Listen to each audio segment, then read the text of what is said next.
ponk gannaaw ba ñu jeexalee bu affaire Madiambal Diagne dañuy ñëw ci désengorgement de la voie publique avec les jeunes qui réclament des mesures d'accompagnement. waaw li tax sax Tafeetu ma évoqué ko tey mooy démb ci guddi yi dama toog ma seetaan fii ci Liberté 6 suñ mbokk yi. waaw dama seetaan vidéo yi j'ai vu que ni am na ay jeunes yoo xam da nga leen dégg ñu naan non ñun ñoo voté loon nii pour ñu defar dëkk bi donc comme dañoo bëgg a defar dëkk bi ñun aussi il faut ñu ànd ci defar dëkk bi en même temps nga gis d'autres jeunes qui te disent non ñun voté wuñ woon pour lii ñii defuñu fi dara il faut nangam ak nangam ma ne dans tout ça il y a une seule réponse mooy comment faire pour que ces gens-là xam ne lii état bi di def lii le ministre de l'Intérieur di def c'est d'abord leur intérêt ñoom. parce que su ma nee ñoom mooy Sénégal lañ comme tous les Sénégalais ça veut dire il faut ñu juboo ci ay principes simples quand je dis ñun mooy du man ak yow mooy ñun ñëpp ñi may seetaan ak Sénégalais yëpp mooy Dakar la capitale du Sénégal il faut ñu d'accord ne nii mu mel fépp nekk marché mënul continuer je crois que même ñi lal ci mbedd yi d'accord nañ ci ne Dakar fii fépp nekk marché ça ne peut pas continuer c'est pas possible wala kon boog dañuy bàyyi Dakar ñu def ko marché nit ñi dem wut beneen capitale dëkk fa ne Dakar moom mënatuñ ci dara nañ ko bàyyi noonu et je pense pas que ça soit la solution pour man la solution mooy ñëpp d'accord moo tax foofu la communication du gouvernement da ciy am solo trop ñëpp d'accord ñi nga xam ne même ñooy lal ci mbedd bi di fa gagner seen vie tous les jours ñu d'accord ne il faut autre chose que di lal ci mbedd mi parce que mbedd mi c'est pas prévu pour ça muy beneen bi mooy ñi nga xam ne ñooy lal ci mbedd mi man dama bokk ci Sénégalais yi nga xam ne autant je défends le fait que mbedd mi du waruñu ko transformer en marché autant damay ñeewantu trop ñi nga xam ne ñoom ñoo fa lal et que ñu yëkkati leen xam nga tax ma leen di ñeewantu parce que lu ci mënti metti ak lu mu loo mënti xalaat bul fàtte mukk ne c'est des gens yoo xam ne loolu ñuy foofu loolu ñu lal lañ fay am ñaar fukk yeeg téeméeri moom la ñu yaakaar pour dem dundale seen njaboot. Bien sûr. Et ils vivent au jour le jour. Oui donc nga nekk entre deux choses. Entre le marteau et l'enclume. Deux choses mooy lan mooy yow da nga nekk gouvernement gëm ne Dakar bii mu mel mënul continuer Sénégal gépp sax les grandes villes du Sénégal parce que fépp lañ koy def il faut mu changer ba pare en même temps nga am beneen problème mooy comment faire pour que ces gens-là ne ci mbedd mi nga yëkkati leen. ba pare li nga xam ne moom la ñuy yaakaar pour def nii ñu bañ koo ñàkk c'est tout un problème boo xam ne casse-tête la pour chaque régime yi ko essayé yépp dañoo mujj wàññeeku mais je me dis quelque part que ni dafa am yoo xam ne moo ci war a am pour réussir ko mooy d'abord de la détermination ak volonté wu ne quel que soit ce que ça va me coûter du point de vue électoral et tout comme disait Khalifa Sall une fois il faut me réussir loolu après les gens vont juger soo defee loolu ba pare sa feetu dama jàpp ne il faut que les pouvoirs publics muy les gouverneurs les préfets même les politiques ñi nga xam ne ñoo incarné le pouvoir muy le Pastef ak ñu àndal il faut ñu bañ a fexe lu ñu mën pour bañ a perdre jamais ce qu'on appelle le fil du dialogue entre ñoom ak ñi nga xam ne ñoo ne ci mbedd mi il faut leur parler ku mel ne Ousmane Sonko d'ailleurs je me dis que ni c'est quelqu'un boo xam ne peut-être il est dans autre chose jot gi mayetu ko il ne peut pas tout faire c'est vrai il ne peut pas tout faire mais c'est quelqu'un boo xam ne sooy déglu les jeunes yi ci mbedd mi moom moo mën a wax ak ñoom et ces gens-là il faut leur parler pour leur dire quoi il faut ñu d'accord que ni mënatu leen continuer di occuper mbedd yi comme ni ngeen koy defee actuellement parce que soo demee ci yenn réew yu mag yi parce que parfois da nga koy wax ñu ne la non soo demee Barcelone wala Madrid wala Paris wala je ne sais pas Washington wala New York wala feneen da ngay gis ay doomu Sénégal ñuy lal ci mbedd mi effectivement am na mais bul fàtte mukk ne ñooñu lii am Dakar ak li am foofu bokkul la première chose mooy ñooñu doo fekk mukk seen mbedd yi nga def koy cantine wala nga def koy taabal li nga xam ne moom ko fay gis mooy déjà ay mbedd yu yaatoo yaatu la ñuy am prévoir des espaces yoo xam ne souvent d'ailleurs su ma ko kii woon damay indaale image yi dañ fay def des trucs yoo xam ne oto mënu faa jaar nit moo fa mën a dox ak tànkam wala vélo te du tee nit ñi am nañ espace bu ñuy jaar foofu boobu buñ la mayee nga lal fa doo gêner ñi nga xam ne ñoo ne ci tali bi oto yi doo gêner ñi nga xam ne ñoo yor seen tànk di dox doo gêner même ñi nga xam ne dañu yor vélo di traverser di dem moo tax boo ko bëggee comparer ak Dakar day difficile parce que Dakar ni mu bindoo déjà ay mbedd yu ndaw la tali yi ni ñu ko defee prévoir uñ fi fu vélo di jaar prévoir uñ fi foo xam ne dañ ko dédié au bus parce que ci réew tubaab loolu nga gis da nga gis tali bu mag ñu ne la fii bus rek moo fi am droit jaar wala ñu ne la fii taxi rek moo fi am droit jaar comme fii ni ñu defee BRT bi ne BRT rek moo fi am droit jaar soo demee ci réew tubaab da ngay gis des espaces yoo xam ne bus rek moo fi am droit jaar wala taxi donc mbedd yu yaatoo yaatu la il faut éviter de comparer liy xew foofu ak liy xew fii c'est différent maintenant man li ma yaakaar mooy le ministre de l'Intérieur ak ñi mu àndal ñëpp tout le gouvernement ils doivent se dire une chose mooy comment d'abord teggi mu mënta ñàkk il faut ñu d'accord ci loolu mais ensuite se dire une chose comment se fait-il que Dakar bu fi tubaab biy jógee mu nekkoon capitale boo xam ne dafa amoon ay mbedd del xool quand on te montre les images de Dakar des années même 70 jusqu'en 80 da nga gis Dakar am ay mbedd yu yaatu on me dira que ni oto yi barewuloon ni mais quand tu regardes les images tu verras Dakar ak mbedd yu yaatu léegi qu'est-ce qui s'est passé pour que Dakar jékki-jékki rek mais amatul mbedd en fait amatul yoon deux choses les quartiers yi nga xam ne ñoo mujj a juddu soo demee fu mel ne Parcelles Assainies par exemple tu verras que xoolal baax li ma la wax Parcelles da ngay gis ay mbedd yu mag a mag mais quand tu vas dans d'autres zones de Dakar nga xam ne du état bi moom moo ko lotissé noonu lañ koy waxee de ay nit ñoo ko dagg jaay ko da ngay gis ay mbedd yoo xam ne man ak yow buñ ci jaaree léegi da ngay def nii mbaa doo dem. c'est un zigzag. waaye c'est un vrai problème. bari na ci quartier Dakar yi yoo xam ne noonu la mel ça c'est un problème boo xam ne état bi war na ci réfléchir pour xool ba est-ce que c'est possible de restructurer ces quartiers là. en liberté yi si lay bokk. xotti ci ay mbedd xam naa di nga yëkkat ay nit di nga indemniser ba sonn loolu ça ne se fera pas ni année bii ni année prochaine peut-être c'est une réflexion qui va prendre des années mais mënuñu éviter ça il faut que ñu réfléchir comment faire pour que Dakar ñu mën fi xotti ay mbedd boo paree ci loolu nga ne mais Dakar am na ay zones yoo xam ne ay mbedd yu yaatu moo fa am mais comment se fait-il que mu jékki-jékki rek mbedd bi mel ne dafa rétrécir lan moo ko waral mooy li Pape Mokhtar Diallo wax keroog mooy li ñuy tuddee ay extension tey seetlul bu baax li ma lay wax Safiatou Dakar foo dem mbedd moo dem di nga gis koo xam ne dafa tabax këram ba mu mat mu jël ci mbedd mi 1 mètre wala 1 mètre 50 tabax fa la ko neex parfois dañuy jël def fa ay piquet def fa karole ko def ko ba mu rafet nii kenn amul droit gaare fa kenn amul droit toog fa. teg fa ay bouteilles. muy benn wala teg bouteille sax yomb naa teggi mais dañuy tabax laa la wax te loo xam ne c'est sur l'espace public muy benn ñaareel ba da ngay gis koo xam ne non seulement tabax na këram ba pare mais day tabax ci këram magasin bu mu loué ki mu ko loué ñëw jël ci mbedd mi 1 mètre del xool Dakar demal ci marché yi demal fu nekk doo gis boutique bu yem fi mu war a yem boutique boo ci gis jël nañ ab grille wala ab bâche de leen dagg ci mbedd mi def fa la ñuy def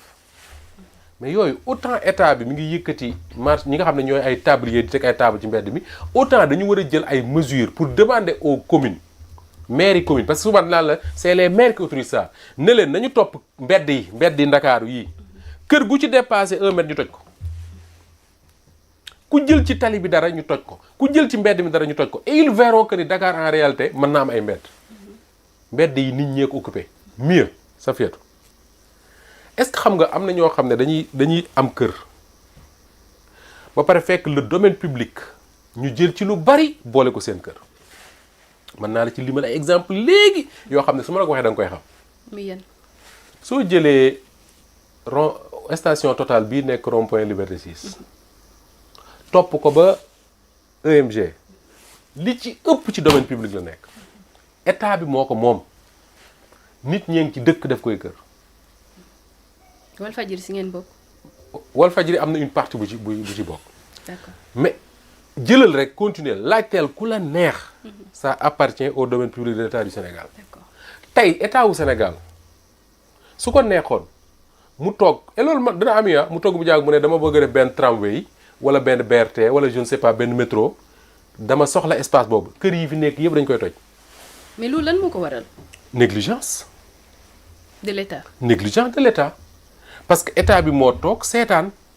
nit ñi ku nekk di di kii am na nu ñu koy wax sax di xoof di xoos ci mbedd mi ñii jël 1 m 50 ñii jël 50 centimètres ñii jël 2 mètres ñii jël lu ko ëpp ba boole ko seen biir kër fii ci Ndakaaru loolu autant état bi mi ngi xeex pour que ñi ne ci mbedd mi lal fa libérer ko autant également war nañu gëstu ci loolu pour xool comment libérer ces espaces là boo defee loolu sa ba pare les marchands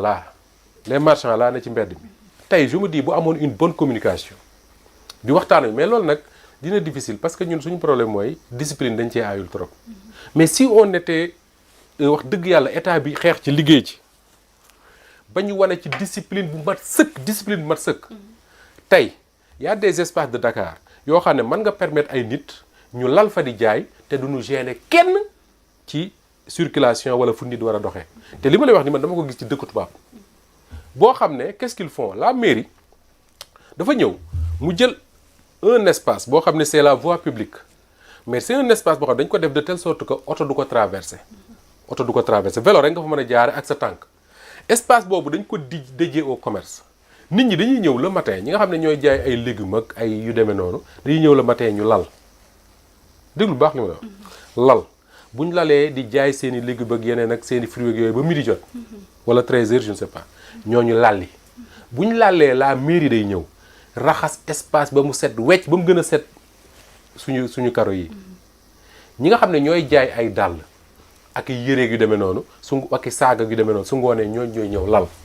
bu ñu lalee ba boor 18h 20h ñooñu lalli la mairie ñëwaat raxas ba mu set wecc pour ñu war a ñëw le matin à 6h bu ñu ñëwee mën a lal jaay tey Dakar bu fekkoon ne réew mi am nañ discipline malheureusement quand tu regardes ce qui se passe à Liberté 6 da nga naan mais c'est pas possible comment peut-on laisser ça continuer mais su fekkoon ne am nañu discipline dëgg organiser nañu suñu bopp tey état bi mën na fexe wut ay espace dédié maanaam des zones de Dakar yoo xam ne da nga fay créer ay espaces yu ñu mën a defee commerce xëy na ay centres commerciaux ngay créer wala leneen il y a des espaces à Dakar yu ko mën a accueillir mais à l'intérieur même de Dakar tu peux nga def nag li ma wax ba pare ci mbedd yeeg yooyu tu peux trouver des espaces yoo xam ne tu dis aux gens regarde les gens de Liberté 6 ñi nga xam ne dañuy jaay dàll mais la discipline voudrait qu'on leur dise mais écoutez à partir de 17h ñëw leen ngeen lal jaay seen dàll ba minuit l'État y met les moyens la sécurité qu'il faut ñu lal di jaay seen dàll parce que kuy jënd tey bu ñu fexee woon ba Dakar ku bëgg a jënd dàll je donne l'exemple de dàll parce que dàll lay gis fii souvent tey bu ñu fexoon Dakar ku bëgg a jënd dàll nga am deux choses la première chose mooy nga ne dàll de moom Liberté 6 rek laa ko mën a amee dàll bu baax donc yow boo jugee rek xam nga ne Liberté 6 nga jëm ba pare nga ne dàll de Liberté 6 moom entre 18h ak 20h rek lañ ko fay jaay donc 20h rek nga fa mën a dem pour jënd 18h 20h nga fa mën a dem pour jënd sa dàll mais loolu dina régler lu bari mais malheureusement ce que nous avons à Dakar mooy c'est comme le marché samedi là da nga naan marché samedi la les gens qui viennent ici ils disent que samedi moom boo demee foofu di nga am loo bëgg parce que marché samedi la mais le marché samedi lan la mujj nekk. journalier. marché permanent. tous les jours c'est le même marché alors que en réalité li ko taxoon a jóg mooy le samedi. yooyu da nga koy gis ci yeneen réew. man dama am ay mbokk yoo xam ne dañuy commerce. ca France la ñu nekk soo demee di leen seet dañ naan la tey ña nga dëkk sangam la ñuy lalee tey marché sangam la ñuy lalee tey marché sangam la ñuy lalee mais c'est parce que c'est des marchés hebdomadaires. mais au Sénégal malheureusement quand tu dis ça c'est permanent. tey bu ñu fexe woon ba am ay espace dédié sa feetu bëgg a jënd benn eau la tudd non. eau mu xam ne eau moom place sangam soo fa demee da nga koy am heure sangam nga dem jënd ko fa. D'accord. Voilà. Mais Moustapha, tey ce matin on avait invité benn président ou marchand ambulant yi. waaw maintenant ce qu'il a dit mooy que ni waxtaan nañ ak ñi nga xamante ni ñoom la ñu mën a waxtaan ba jox leen seen proposition ba pare. waaw mais ñoom avant que ñu leen doon déguerpir ñoom dañ doon xaar ay concertation ci proposition li ñu leen di. mooy communication bi ma la doon wax mooy communication ñàkk concertation boobu maintenant bu fekkee ne ñëw naa tamit ci proposition yi. xam nga parfois da nga naan ni peut-être Dakar dañoo war a construire en hauteur. oui mais tey jii par exemple Sandaga. waaw bu fekkoon ne dañ leen a au lieu que ñu leen di yóbbu. mais construire nañ en hauteur. oui ñu bàyyi leen foofu noonu. ñi nekk ci champ de course du ñu jooy. oui maintenant de même la même chose mën nañ ko def fii au rond-point Liberté 6 def centre commercial bu mag. boo xamante ne marchand ambulant yi nekk Liberté 6. foofu la ñuy toog ba léegi. ça fait loolu laa lay wax des espaces dédiés. tey bu ñu ne woon nañ bàyyi Liberté parce que Liberté 6 moom ce sera compliqué ndax dafa tuuti. tey bu ñu ne woon terrain ci aéroport état ba jël na fa nangam ci hectare def na fa espace yoo xam ne pour ñiy jaay dàll la am na espace yoo xam ne pour ñiy jaay ay légumes ak affaire yooyu am na espace yoo xam ne pour ñiy jaay ay yëreeg yu demee noonu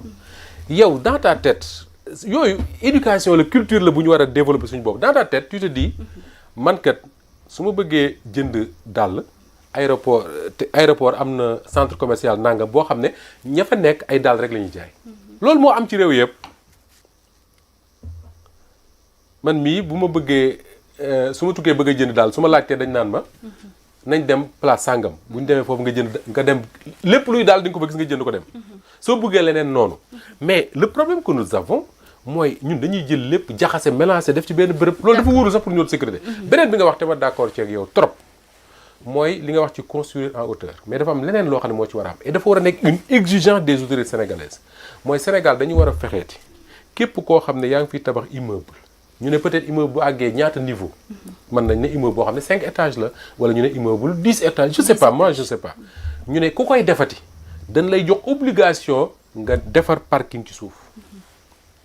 parking ci suuf su ko defee oto yi gaare n'importe où à Dakar dinañ mën a gaare ci suufu parking yi tey fii nii Dakar suñ ne woon Barthélémy Diaz amoon na ce projet là dañuy aménager des parkings par exemple sur la corniche parking en hauteur wala parking souterrain comme ni ko Khalifa Sall bëggee woon Sandaga astafurlah place de l'Indépendance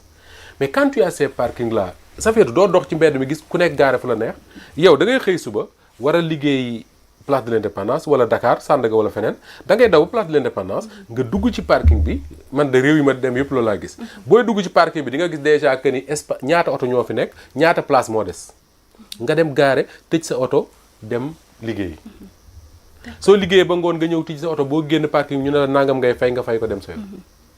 mais loolu mënul ñàkk on peut pas faire l'économie de ça. d'accord dina métti moom dina métti parce que déjà